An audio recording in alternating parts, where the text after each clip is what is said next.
Hi everyone, my name is Dr. Jacob Kashiwagi and welcome back to my read-along for my book In Search of Truth. The previous time we left off on page 9 in the introduction, and we will start on the very last paragraph. When you look at everything in life on a scale of information gauged by accuracy, it helps you see what it takes to embrace the truth. As I mentioned, everything is either correct or it's incorrect. If someone knew everything in the world with complete accuracy, they would have 100% truth. This person would be able to know how the flapping wings of a bee in Africa affect the weather in Alaska. Even though people can't know everything, we can still use a scale to determine who knows more or who has a more accurate perception of reality.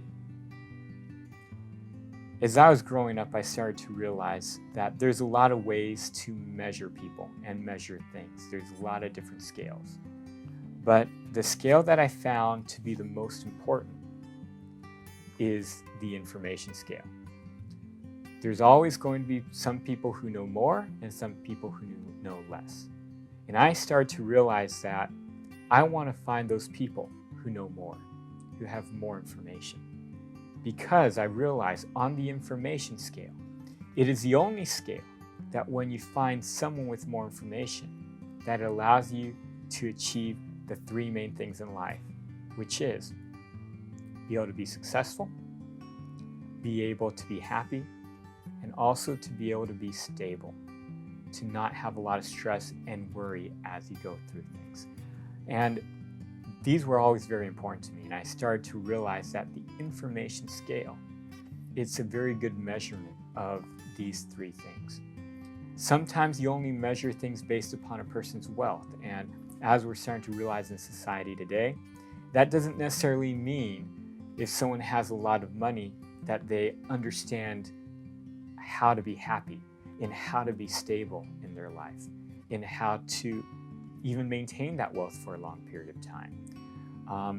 Sometimes you can measure someone on their happiness, but we find there's a lot of happy-go-lucky people that are happy at one time in their life, but to keep that happiness and keep that carefreeness about them, that doesn't always stay. Or to measure someone on how many emotional breakdowns they have. We find that could be also temporary. But when you find someone with a lot of information, you find someone who throughout their entire life, they will remain stable.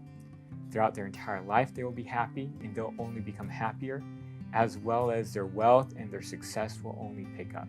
And so this was very important to me. Now, as we move on, not only is this with people, but it's with organizations as well. And I start to realize, especially going to college, well, which college would be the best to go to, especially if you're looking on an information scale? Well, let's go through a little exercise to grasp the impact, which is the next paragraph. First, let's think of organization and groups that people belong to. This could be religious groups like Christianity, Buddhism, and atheism. It could also be education groups like universities, think tanks, and vocation schools. There are also political and social groups, such as sports teams, fan clubs, social media groups, political affiliations, and cultural groups. If you took away the names of these organizations, religious, education, and social, how would you tell them apart? Could you tell them apart? The answer is yes. You could tell them apart based upon their view of reality.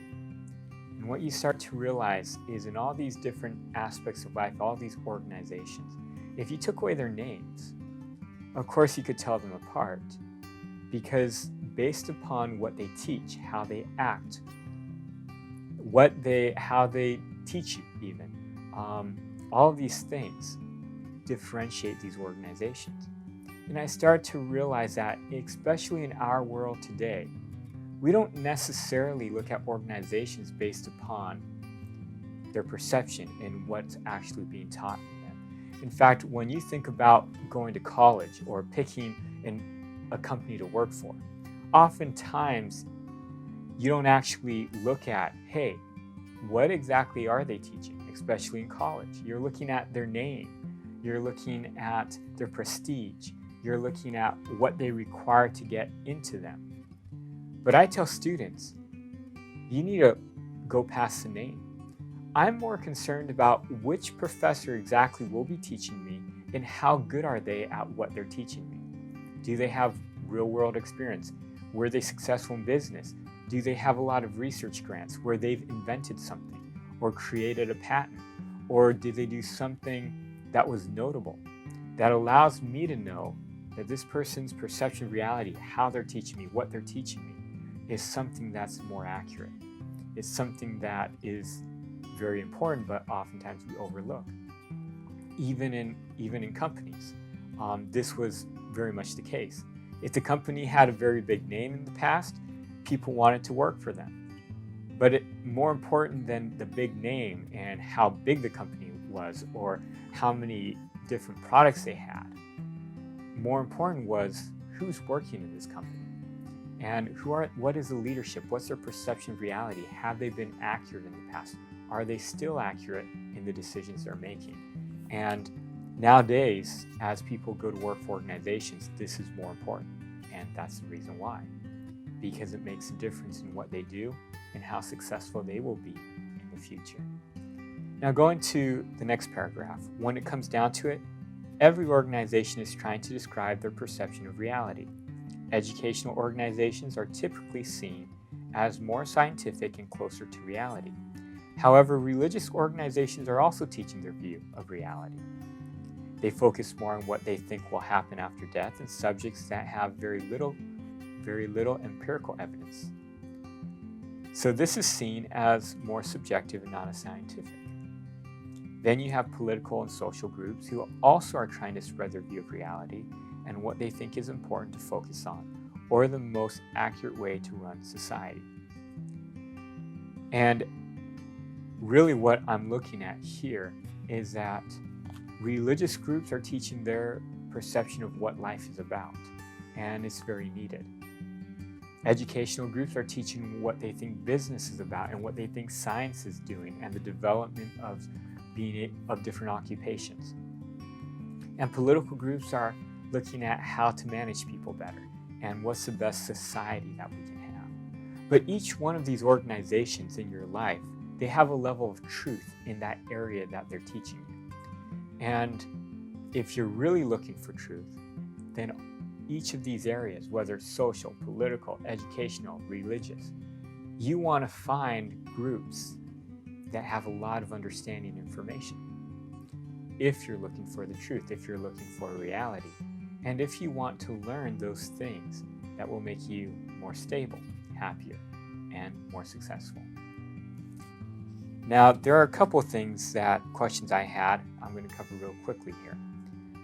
Knowing that these organizations are teaching different ideas of reality, two questions come to mind. One, do any of these organizations have the same perception? And two, is there only one accurate way to view the truth? The first, very easy, answer is no. Two organizations never have the exact same perception of reality or the exact same amount of information. They might be very, very close. Everything but maybe one minor teaching. But the reason they're two different organizations is because they have different views. If they had the exact same views, they did things the exact same way, then there really wouldn't be two organizations. Now, is there only one accurate way to view the truth? And the simple answer to this is yes. There is only one reality. And the person who sees that reality most correctly, or 100% correctly, that is the only truth there is. But this is not to say, as we look in the book on page 11, the second paragraph in, it doesn't mean to say that one, it's the best truth, or the truth is the best way to look at things. It just means it's the most accurate. In other words, everyone's view, what they see, what they want to believe, it's what they need to. Not all people want to exactly know what reality is. And that's why we have so many different religions. That's why we have so many different universities. It's why you have so many different political organizations. Because everyone is going to that organization that has what their view most fits into, what they can be most comfortable with. And so even though there's one truth, there are multiple different organizations that account for all of these people who have different views on everything. And it's what is needed in life. Really, I'm focused on only finding those people who, hey, they want to know everything. They want to understand why things are going on. And whether it's religious, political, social, they want to overcome what they grew up with and what they feel comfortable with. And they want to see actually what is going on, which is a very difficult thing. In the last paragraph on page 12 of the introduction, this means that if you are looking for the truth, you will have to give up some deep-seated religious beliefs, political views, family traditions, or academic ideas. To search for truth is another way of saying eliminating everything that is inaccurate in your mind. Anyone who has tried to give up an inaccurate thought knows it is the most difficult thing to do in the world. Hopefully, these 5 keys will make it easier for you to do that in your quest to turn that handle and unlock the truth. Yes, this is not something that's an easy thing, and I recognize it, especially when you get into religious or cultural views. I'm Japanese. The Japanese have very strong cultural views on different things, on how to do things, the way you should live, dealing with whether it's money, walking into a home, how you live, what you talk to other people about. But the real question that has to come to everyone's mind is, do I want to know what's going on, or do I want to sit with the idea that I feel most comfortable with? Which there is no right or wrong here. It just depends on what you want. If you do want to get over that, it is a very difficult road, and I realize this. So hopefully, if you are one of those people who want to get over this, then as we go through the next 5 keys of unlocking the truth, it will help you with that, and it will make it easier for you. Thank you so much for joining me, and we'll see you next week. Thank you. Thank you for watching. If you liked the video and you want to see more, press the thumbs up button below and subscribe to our channel. And if you have any questions, please put them in the comments below and we'll answer them in future videos.